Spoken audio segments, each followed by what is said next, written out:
जो एक्सपोर्ट से मुल्क की उसमें ज़रा भी कंट्रीब्यूशन नहीं कर रहे। उसकी और भी बेशुमार वजूहत हैं। पहले ही मैंने वीडियोज़ इसके ऊपर डाली हुई हैं कि लोगों की तरजीहात नहीं है कि हमने यहाँ पे कोई चीज़ बनानी है, तो वो बड़ी सरदर्दी है। यहाँ पे जो अमीर बनता है ना, वो प्लाट ले लेता है और साल के बाद प्लाट बेचता है, उसकी जेब भर जाती है। तो जबकि गरीब बंदा जो है ना, वो दिहाड़ियाँ लगा लगा के तो अपना गुजारा करता रहता है। इस तरह ये फ़ाइनेंशियल सूरत हाल उनकी जो है ना बेहतर हो भी जाती है, नहीं भी होती, लेकिन फ़ोकस यही है कि फ़ाइनेंशियल के ऊपर ही हमने रहना है। मुल्क को किसी सूरत में भी हमने दुनिया के साथ मुकाबले में ले के नहीं आना, ये हमारी अवलीन तरजीह है इस वक्त। तो जब ये चीज़ें चेंज नहीं होगी और यूनिवर्सिटीज़ के अंदर रिसर्च एंड डेवलपमेंट, आज अमेरिका अगर अपने आप को मनवा रहे हैं जी कि हमने GBU 57 रखा हुआ है, बंकर बस्टर बम है, ठीक है, पेनिट्रेटर है हमारे पास, और B2 बम्बर है, स्टेल्थ एयरक्राफ्ट्स हैं, F-35 है, F-22 रैप्टर है, ठीक है, एटॉमिक बम्स हैं, थॉड सिस्टम है, ठीक है, टॉम हॉक उनके पास मिज़ाइल्स हैं, तो सैटेलाइट्स हैं। इसके अलावा एलॉन मस्क का स्पेस एक्स सिस्टम है, नासा उनके पास है।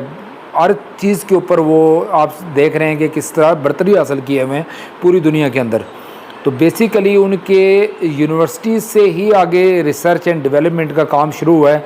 हमने टोटल जो मुल्क के अंदर हम लोग काम कर रहे हैं वो जुगाड़ के ऊपर काम कर रहे हैं, कोई रिसर्च एंड डेवलपमेंट यूनिवर्सिटीज़ नहीं करवा रही, जिसकी वजह से हम क्या करते हैं कि हम लोग पीछे हैं। जब तक ये रिसर्च एंड डेवलपमेंट नहीं होगी कंट्री के अंदर, एजुकेशन सिस्टम के अंदर रिसर्च एंड डेवलपमेंट नहीं आएगी, तो तब तक ये काम नहीं चलेगा।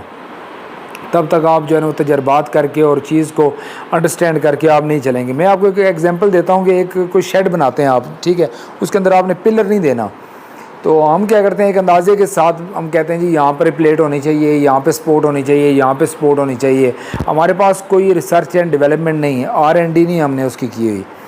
R&D करोगे पहले, उसको उसके ऊपर फार्मूलाज अप्लाई करोगे, जो कि फेमस साइंटिस्ट ने फार्मूलाज दिए हुए हैं, मैथमेटिशियंस के फार्मूलाज हैं, आजकल इंटरनेट का दौर है। तब तक आप उस चीज़ को R&D को जब अब तक आप प्रायोरिटी नहीं देंगे, वो चीज़ आप कभी भी कामयाब नहीं हो सकेंगे। उसको सही करके बनाने के लिए वो कोलैप्स हो जाएगी।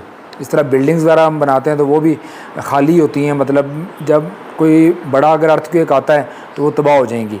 तो ये हमारा एजुकेशन सिस्टम है जो हमें सबसे ज़्यादा मार दे रहा है पूरी दुनिया में।